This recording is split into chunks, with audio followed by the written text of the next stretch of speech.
kemudian setelah Nabi Musa, yang kedua Allah beritakan, masukkan tanganmu wahai Musa ke ketiakmu. Nabi Musa tidak tahu apa yang akan terjadi ketika tangannya dimasukkan ke ketiak. Fa'idha hiya baydha. Tiba-tiba begitu dikeluarkan tangannya, di sini ada cahaya yang sangat putih sekali bersinar di tangan beliau. Lalu baru setelah itu Allah perintahkan Musa, datanglah ke Fir'aun. Idhaba ila Fir'auna innahu tagha faqula lahu qawlan layyina la'allahu yatadhakkaru yahda. Musa, datanglah kamu ke Fir'aun berdua dengan Harun. Datanglah ke Musa dan Harun datang ke Fir'aun. Faqula lahu qawlan layyina, dan katakan kepada Musa perkataan yang lemah lembut. Tidak disuruh langsung mengadili Fir'aun. Allah katakan kepada Musa perkataannya kepada Fir'aun, perkataan yang lemah lembut. La'allahu yatadzakkaru aw yakhsha. Boleh jadi dia nanti akan ingat, takut dan istighfar, meskipun ternyata tidak. Nah, waktu itu Nabi Musa alaihissalam saking gebinya, Nabi kemudian beliau Rabbi shrah li sadri wa yassir li amri wahlul 'uqdatam min lisani yafqahu qawli. Ini adalah doanya Nabi Musa. Makanya banyak orang yang ketika mau ceramah dia pakai doa ini, Rabbi shrah li sadri. Ini bagi orang yang demam panggung. Kalau berdiri di panggung atau berdiri tiba-tiba langsung keringetan. Ini biasanya doanya seperti itu. Rabbi shrah li sadri, ya Allah luaskan dada sehingga tidak gugup. Wa yassir li amri, mudahkan urusanku. Wahlul 'uqdatam min lisani, dan lepaskan ikatan yang ada di mulut. Karena Nabi Musa itu cerak. Jadi kalau ngomong itu tidak bisa fasih. Tidak bisa fasih. Maka beliau mengatakan wahlul 'uqdatam min lisani yafqahu qawli, supaya dia bisa memahami apa yang aku katakan. Sehingga kalau kita tidak celah, tidak perlu pakai wahlul 'uqdatam min lisani. Itu Rabbi shrah li sadri wa yassir li amri. Kecuali maksudnya adalah wahlul 'uqdatam ini yang tadi, demam panggung, sehingga kalau sudah ceramah di depan orang, jadi kayak ada yang jadi nggak bisa keluar suaranya. Kenapa? Cuma bisa jadi terus. Itu ada seolah-olah ada ikatan yang ngikat di mulutnya. Jadi bagaimana Nabi Musa alaihissalam, tongkatnya nggak bisa jadi apa-apa. Nah, ini kalau orang mau amanah ilmiah, hendaknya dia ketika mengatakan ini kayu kauka, referensinya apa? Dari mana? Terus kalau kayu kauka bentuk apa fadilahnya? Nah, ini kalau kita lihat banyak buku-buku yang banyak buku-buku yang beredar, maka mau lihat bagaimana buku ini bagus, lihat buku ini secara ilmiah punya amanah tidak. Kenapa? Karena itulah adab. Itulah adalah adab seorang penulis, harus menyertakan siapa yang mengatakan, supaya jangan sampai kita anggap kita dapat pujian, punya ide seperti itu, ternyata itu adalah ciptaan dari orang lain. Baik, Bapak Ibu muliakan, waktunya untuk kopi break dulu sebelum masuk ke poin inti, yaitu tentang adab dalam bermuamalah. Demikian, sallallahu alaihi wasallam wa akhiru da'wana alhamdulillahirabbil alamin. Assalamualaikum warahmatullahi wabarakatuh. Alhamdulillahirabbil alamin wa bihi nasta'inu ala umuri dunya waddin. Salatan wa salaman daiman ala sayyidil mursalin Muhammad ibn Abdullah wa ala alihi wa ashabihi at-tayyibin at-tahirin wa ala azwajihi ummahatil mu'minin, amma ba'd. Bapak dan para rekan-rekan yang kami muliakan, melanjutkan apa yang sudah kami sampaikan di awal tadi, bahwa para ulama salaf terdahulu sangat perhatian sekali dengan yang namanya adab wal akhlak, dan ini merupakan bentuk daripada kafah, bentuk daripada kafatul Islam, bentuk daripada Islam yang sempurna.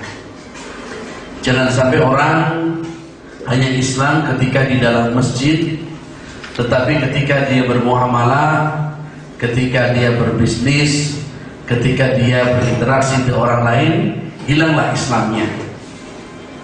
Jangan sampai orang hanya Islam ketika di dalam komunitas muslim, tapi begitu dia berinteraksi dengan non-muslim, hilanglah Islamnya.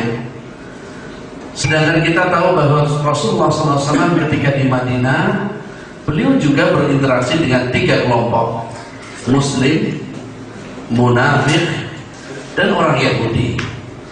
Karena di dalam kota Madinah ada 3 kelompok: Muslim, munafik, dan Yahudi. Dan 3 kelompok ini semuanya oleh Rasulullah SAW diberikan porsinya masing-masing, tanpa ada menyudutkan satu sama lain.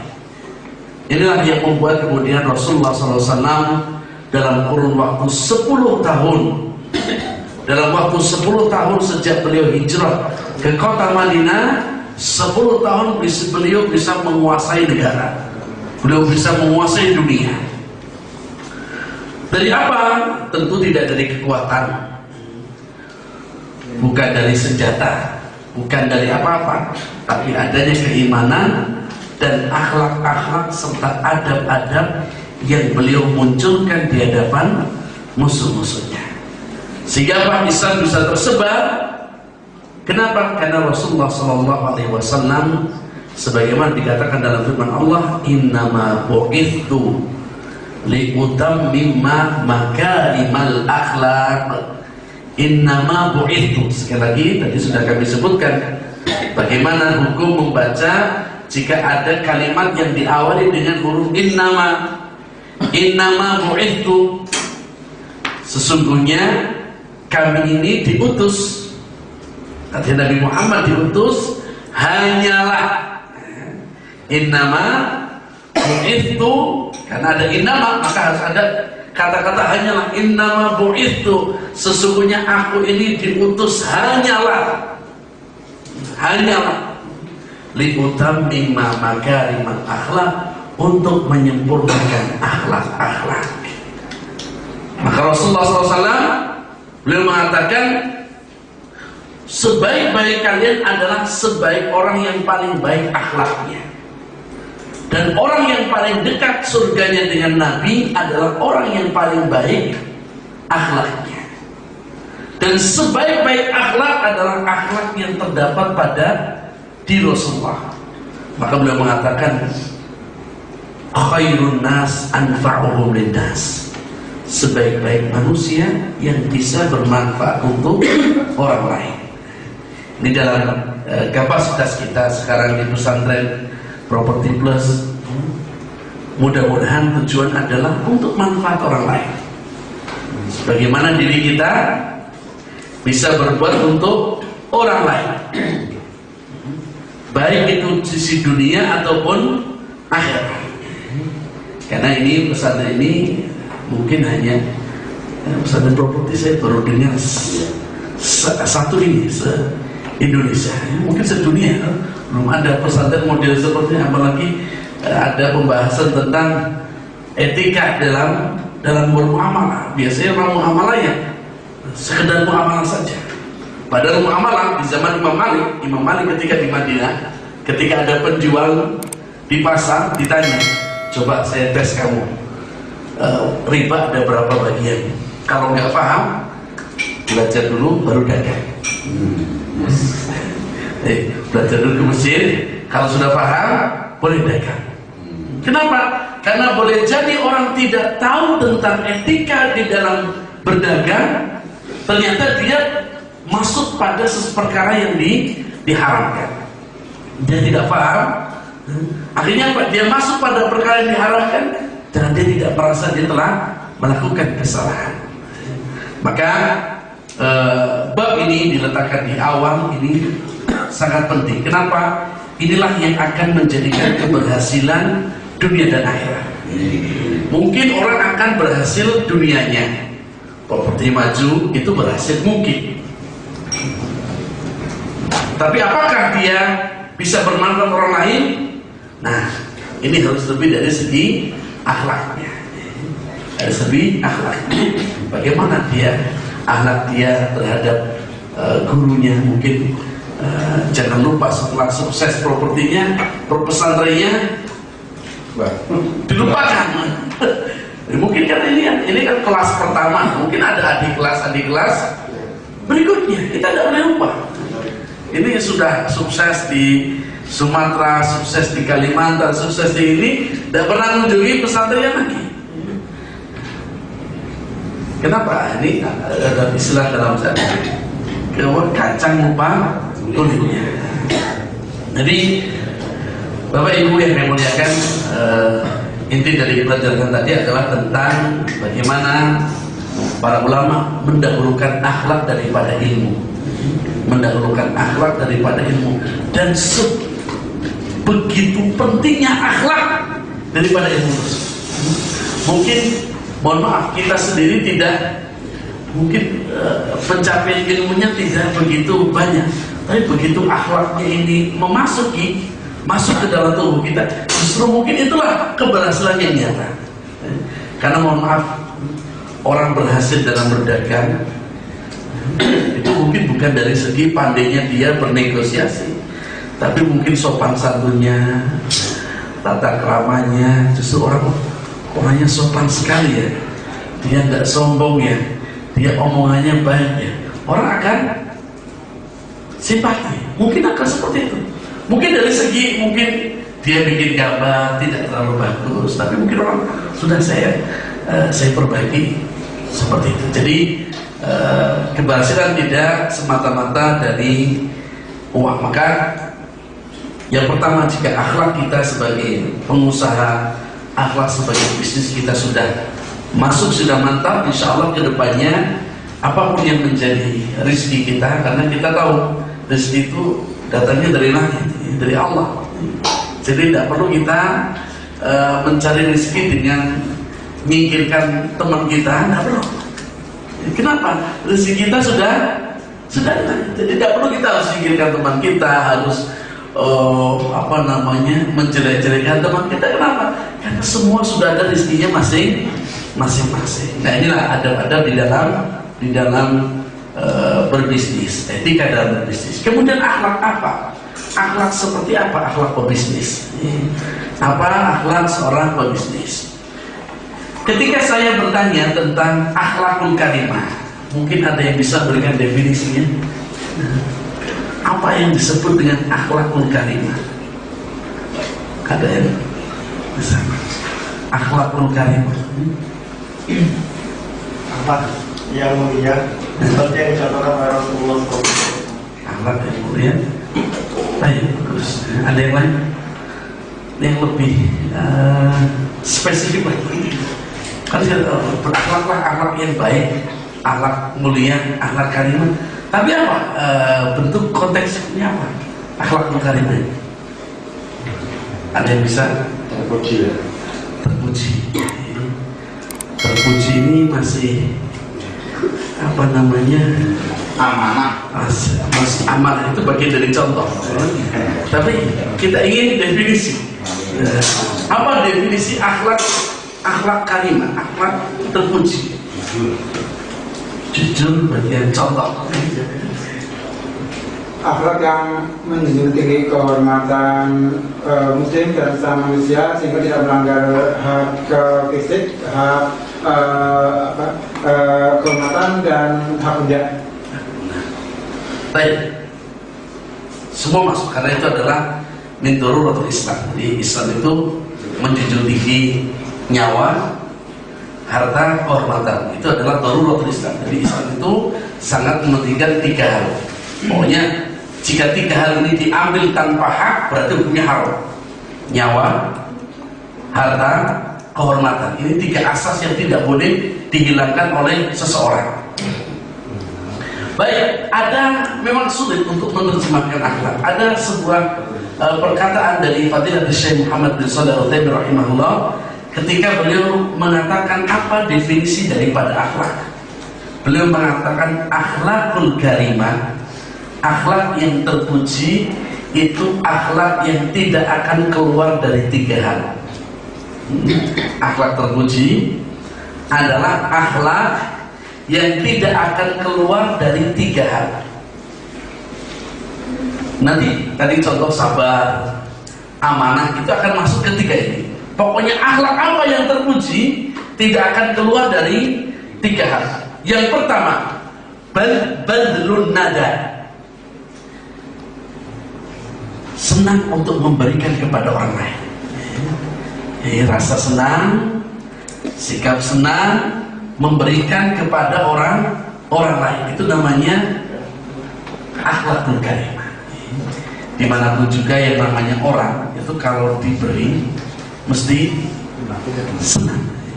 Saya nyusul kalau haji itu subhanallah, orang haji kan rata-rata orang menengah ke atas. Itu namanya kalau ada pembagian makanan, itu juga jamaah haji itu ikut senang makan, ikut ngantri. Padahal waktu itu ada anggota DPR di Bantul itu ketika ngantri di Mina di Arafah, kebetulan waktu itu pas lagi tahun-tahun kelaparannya jamaah haji tahun 2000. Oh ya, jamaah haji sampai kelaparan di Arafah itu. Itu ketika jamaah haji antri, dia mau anggota DPR atau apa itu tetap ngantri. Kenapa? Karena sifat manusia itu senang kalau diberi. Maka orang yang memberi adalah akhlakul karimah. Orang yang memberi, baik memberi harta, memberi ilmu, memberi motivasi, semua hal yang positif yang diberikan kepada orang lain itu adalah akhlakul karimah. Suka memberi. Maka dalam hadis yadul uliya khairun min yadis sufla. Tangan di atas lebih baik daripada tangan di bawah. Kapan kita memberi? Jangan kita dapat ustaz. Kapan kita memberi? Kapan kita memberi? Yang kedua, akhlakul karimah, kata beliau mengatakan akhlakul karimah tidak akan keluar dari 3 poin. Yang pertama suka memberi, yang kedua kaful adza, menahan untuk tidak menyakiti orang lain. Karena dimanapun orang tidak suka disakiti, dimanapun orang tidak suka untuk disakiti, baik dengan kata-kata, baik dengan pemikiran, baik pada bisnisnya, pada kerugiannya. Orang tidak suka disakiti. Maka menahan diri untuk tidak menyakiti orang lain itu adalah akhlakul karimah. Maka amanah itu bagian daripada tidak menyakiti.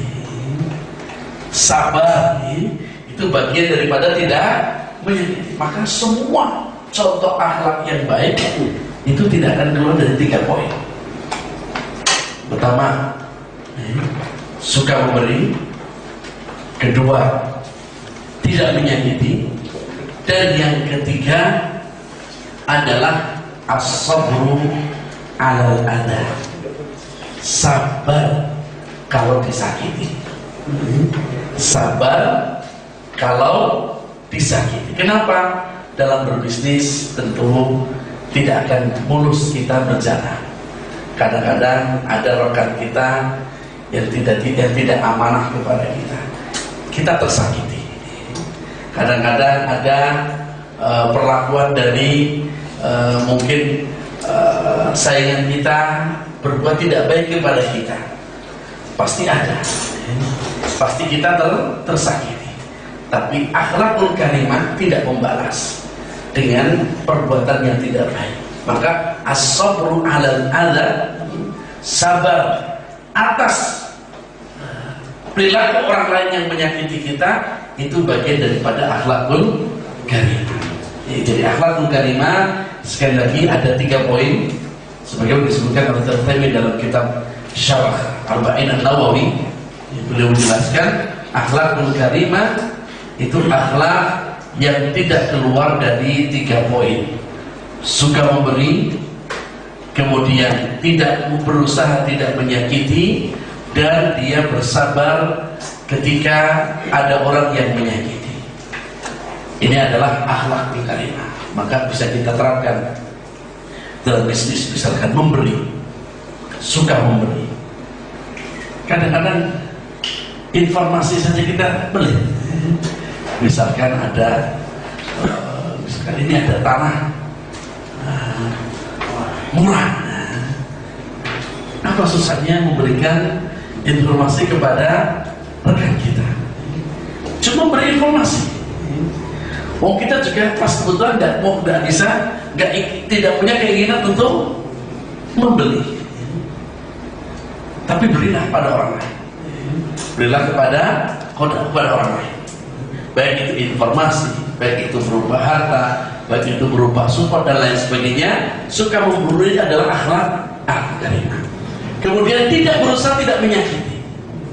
Karena biasanya orang, mohon maaf kalau sakit ini, inginnya segera dia membalas, awas.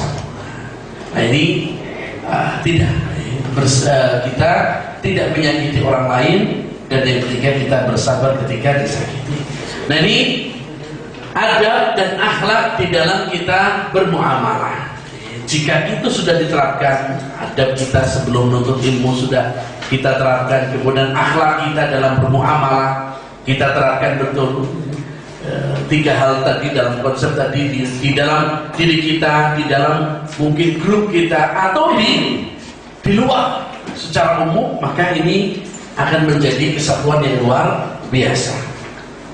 Kemudian tentu Bapak Ibu yang saya muliakan, bahwa seseorang tidak akan tahu tentang etika berdakwah, etika berbisnis, etika bermuamalah kalau dia tidak tahu apa hakikat dari muamalah tersebut. Muamalah dikata-kata amalah yu'amilu, jadi artinya berinteraksi dengan manusia. Dan hukum muamalah secara umum adalah mubah. Maka muamalah apapun hukumnya adalah mubah. Jika ada orang mengharamkan tentang muamalah, maka dia yang harus menunjukkan sebuah dalil tentang pengharaman tersebut. Kenapa? Karena hukum asal dari muamalah itu adalah mubah. Hukum asal muamalah adalah mubah. Maka kalau ada orang mengharamkan, maka dia harus memberikan dalil. Apa dalil tentang muamalah? Allah Ta'ala firman, wa ahallallahu al-bai'a wa harramal riba. Dan Allah mengharamkan jual beli dan mengharamkan riba. Kenapa? Karena hampir bagian besar dari muamalah itu adalah intinya jual beli. Hampir rata-rata muamalah berbisnis yang intinya adalah bagian besar dari muamalah itu adalah jual beli. Meskipun nanti ada sosial, muamalah bagian sosial, tapi intinya rata-rata muamalah itu adalah jual beli. Maka hukum asal jual beli hukumnya adalah halal. Hukum asal jual beli hukumnya halal. Transaksi apapun hukumnya halal kecuali jika ada dalil yang mengharamkan. Kecuali jika ada dalil yang mengharamkan. Nah, ketika kita sudah tahu bahwa muamalah hukumnya halal, kecuali ada dalil yang mengharamkan. Nah sekarang dalil apa saja yang membuat muamalah menjadi haram? Kenapa? Karena orang dalam hadis dikatakan ta'arrafus syarr, pelajarilah tentang keburukan, bukan untuk diamalkan. Karena orang yang tidak tahu keburukan, dia akan terjerumus pada keburukan dan dia tidak tahu bahwa itu adalah sebuah keburukan. Nah, kita mempelajari sesuatu yang haram bukan berarti untuk kita amalkan. Karena boleh jadi orang yang tidak tahu sesuatu itu haram, dia melakukan yang haram, dirinya tidak tahu bahwa dia melakukan sesuatu yang haram. Tentunya dalam bab yang paling rumit dalam kitab fikih adalah kitabul buyu'. Bab kami waktu kuliah di Madinah hal yang paling sulit sekali untuk dipelajari, apalagi boyo ini sesuatu yang luas sekali, apalagi transaksi sekarang modelnya sudah macam-macamnya luar biasa. Tapi intinya kita sudah tahu bahwa hukum asal muamalah itu halal. Jadi hukum asal muamalah itu halal. Muamalah tidak bisa diharamkan kecuali harus ada dalil. Harus ada dalil. Nah, di antara poin-poin yang menunjukkan bahwa muamalah itu hukumnya adalah haram, yang pertama, muamalah yang ada unsur gharar. Ada unsur gharar, ketidakjelasan. Ini dasar-dasar di dalam muamalah. Karena orang yang tidak tahu, dasar-dasar muamalah, ya dia sama seperti tidak tahu adab di dalam muamalah. Makanya tadi yang dikatakan oleh Imam Malik, ketika ada penjual di pasar ditanya tentang, coba kamu sebutkan macam-macam riba, dia tidak tahu. Oleh Imam Malik, sudah kerja dulu, belajar dulu. Kalau sudah pintar baru jual. Harusnya ada ini apa, Satpol PP itu tugasnya itu bukan cuma ngurusin aja. Nah itu coba tes, tahu nggak hukum riba itu apa? Kenapa? Karena boleh jadi orang, misalkan sekarang yang ada muncul ketika kita ke counter HP, ada banyak counter HP. Saya beli Samsung Galaxy ada, ada. Sebentar saya carikan di gudang, bilangnya di gudang. Padahal dia ke counter lain. Lalu diberikan barang itu. Apakah ini hukumnya halal? Atau dia bilang, saya ambilkan di counter yang lain. Dia nggak berbohong. Saya ambilkan di counter yang lain. Kira-kira boleh atau tidak? Ini yang dimaksud dengan bai'un ma la yamlik. Bai' ma la yamlik. Ini jual beli yang dia tidak punya barangnya. Dan itu masuk jual beli yang haram. Jual beli yang dia tidak punya barangnya. Nah, jual beli ma la yamlik yang dia tidak punya barangnya diperbolehkan jika yang dia jual itu bukan barang tetapi sifat. Nah, ini yang terjadi banyak transaksi sekarang. Misalkan orang jual rumah, kan yang dijual bukan rumahnya, yang dijual gambar. Kalau kita ya katalog lah, ini gambarnya seperti ini. Tidak jual rumah. Apakah dia punya rumahnya? Tidak. Dia tidak punya rumah, tapi dia punya spesifikasi rumah. Punya rumahnya, tipenya sekian, luasnya sekian, kemudian gedenya dari ini, lantainya dari ini, mereknya ini. Dia punya spesifikasi. Maka itu boleh. Kenapa? Karena yang dijual adalah sifat.